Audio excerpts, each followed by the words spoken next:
The crystal chandeliers of the Grand Plaza Hotel sparkled overhead as I stood in my cheap clothes. A simple black dress from a department store facing my sister Amanda's perfectly manicured scowl. Absolutely not, she hissed, perfectly painted lips curling in disgust. Dad's 60th birthday is the social event of the season. We can't have you embarrassing us in. She gestured vaguely at my outfit. That. Behind her, through the ornate doors of the hotel's grand ballroom, I could see the elite of New York's financial world gathering. My father's birthday celebration was less about family and more about impressing his business associates, at least according to my status-obsessed siblings. The invitation said family only, I replied calmly, adjusting the simple pearl necklace my mother had left me before she passed. Family who understand the importance of appearance, my brother Ryan chimed in, his custom Tom Ford suit practically gleaming under the lobby lights. You look like an intern at a job interview. If they only knew that my cheap dress cost more than their monthly mortgage payments. I just didn't feel the need to flash designer labels like armor. Being the chairman of VXG Global, one of the largest private equity firms in the world, had taught me the difference between wealth and worth. Move aside, Amanda commanded when I didn't immediately retreat. We have actual important guests arriving. As if on cue, the hotel's revolving doors spun, admitting Charles Wellington III, my father's oldest friend and business partner. I suppressed a smile, knowing what was coming. Charles spotted me immediately, his eyes widening in recognition. He quickened his pace, approaching our little group with purpose. Madam Chairman, he said, bowing slightly. I didn't know this was your father's celebration. The silence that followed was deafening. Amanda's perfectly sculpted eyebrows shot up so high they nearly disappeared into her hairline. Ryan's drink stopped halfway to his mouth. Charles, I nodded, enjoying their confusion. How's the merger proceeding? The paperwork will be on your desk Monday morning, he replied. Though I must say, having the chairman of VXG Global waiting in the lobby is rather unusual.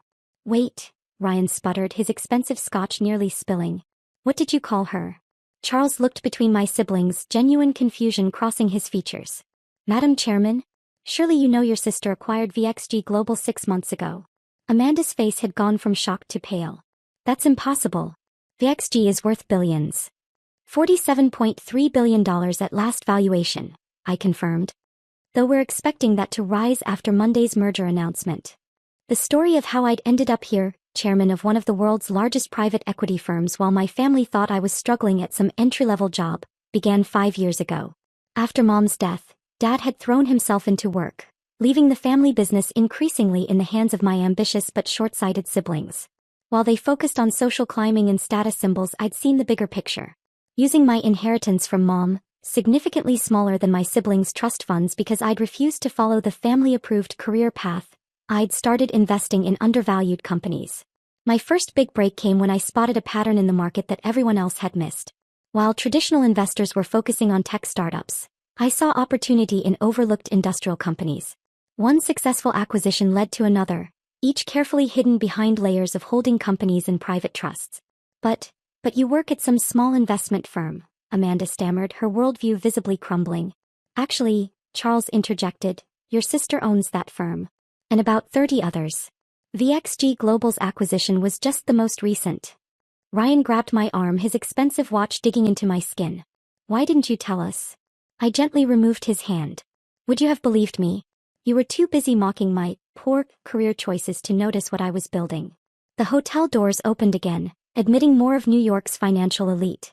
Each one nodded respectfully in my direction, several calling out Madam Chairman as they passed. Amanda's face had shifted from shock to calculation. Always the social climber, always looking for an angle. Well, obviously we need to update the seating arrangements. You should be at the main table. No need, I cut her off. I'm perfectly comfortable where you originally placed me, at the back with the unimportant guests. But that's near the service entrance. Ryan protested. People will talk. Let them, I smiled. Some of my best deals started in service entrances. Speaking of which, I nodded to a group of people entering through the side door, the CEOs of 3 Fortune 500 companies, all of whom preferred to avoid the spotlight. If you'll excuse me, I have some actual business to discuss. As I walked away, I heard Charles explaining to my dumbfounded siblings exactly how much power their poor sister really wielded in the financial world. Inside the ballroom, Dad was holding court near the main stage, unaware of the drama unfolding in the lobby. He'd been too busy with work to notice how his children had turned out, one daughter building an empire in silence, the others building nothing but appearances. My phone buzzed with a message from my executive team. Merger documents ready for final review. Should we proceed with Monday's announcement? I looked at my father, remembering how he'd built his own success from nothing. How different would things have been if he'd paid as much attention to his children's character as he had to their social status? Hold the announcement, I texted back. Tonight's going to be interesting. The birthday celebration was in full swing, crystal glasses clinking as New York's elite maneuvered for position around my father. From my carefully chosen table near the service entrance, I watched the social dynamics play out like a perfectly choreographed dance. Amanda and Ryan were working the room frantically, their earlier shock now transformed into desperate attempts to capitalize on their newfound connection to Madam Chairman. I could see them dropping my name into conversations, claiming they'd always known about my success. My phone buzzed again, another message from my executive team, Wall Street Journal requesting comment on Monday's merger. Also, your father's company's Q3 reports just came in. You were right about the discrepancies. I took a slow sip of champagne, remembering the real reason I'd kept my success hidden for so long. 3 years of careful investigation had revealed what my siblings' social climbing had concealed. Our father's company was in serious trouble. Mind if I join you? Charles Wellington settled into the chair beside me, loosening his bow tie. The vultures up there are circling rather obviously tonight. I nodded toward where Amanda was practically hanging on the arm of an investment banker. They still think money is about who you know, not what you know. Speaking of knowing things, Charles lowered his voice. Have you told him yet? About VXG? Or about knowing his company is 3 months from bankruptcy? Charles winced. Both, I suppose. Though the second one might be more pressing. I watched my father laugh at something Ryan was saying, his smile not quite reaching his eyes. The weight of his company's troubles showed in the new lines on his face, the slight slump in his shoulders. He built that company from nothing, I said quietly.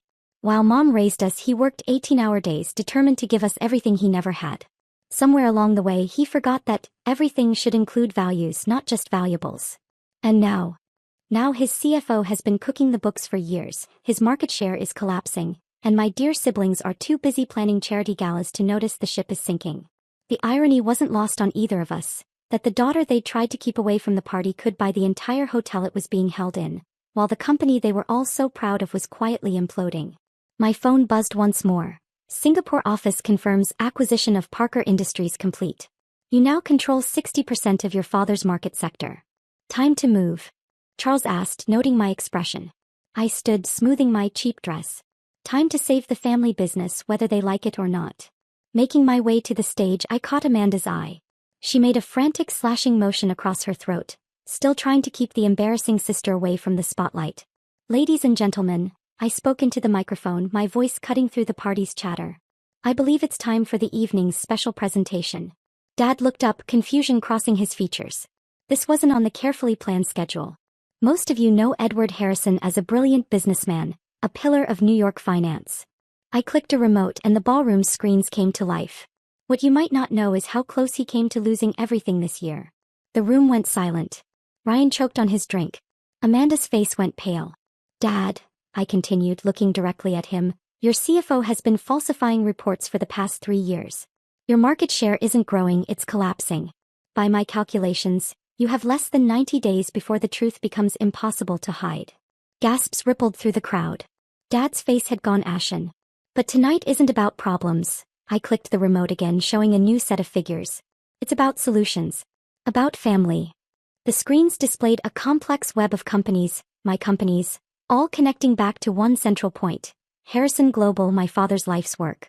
Over the past 5 years, while some of us were busy buying designer labels and country club memberships, I was building something else. Something that could save what you built, Dad. Understanding began to dawn on his face. VXD Global, he whispered. That was you. I nodded. Along with about 30 other companies. While Amanda and Ryan were planning parties, I was planning a rescue. The screens showed the next phase. A complete restructuring of Harrison Global, backed by the full power of my corporate empire. The merger announcement on Monday isn't just another business deal, I explained. It's a lifeline.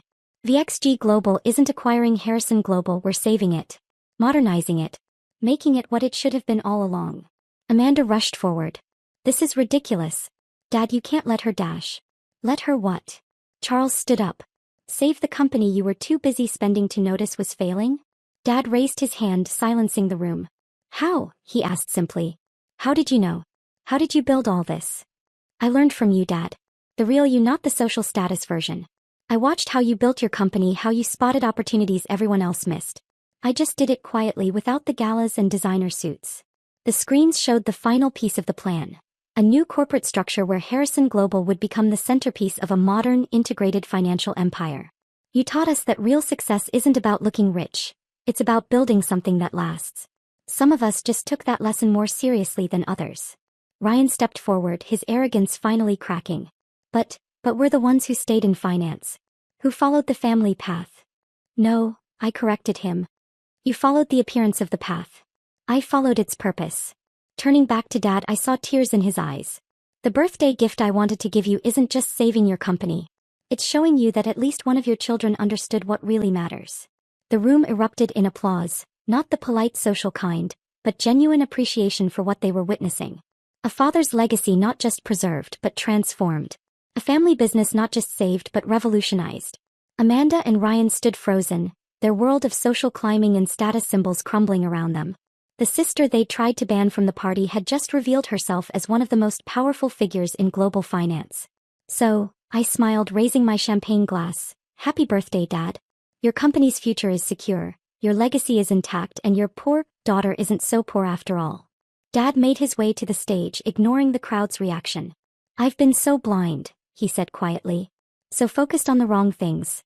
It's not too late, I assured him. For any of us. Monday's announcement isn't just about business. It's about family. About building something together, this time with the right priorities. As the party transformed into an impromptu celebration of not just a birthday but a new beginning, I watched my siblings struggle to process their new reality. The sister they judged by her clothes had quietly become the one who would determine their future. Because sometimes the best revenge isn't showing people how wrong they were, it's showing them how right they could have been. And as I stood there in my cheap dress, holding the future of our family's legacy in my hands, I realized that true wealth isn't about what you wear to the party. It's about what you build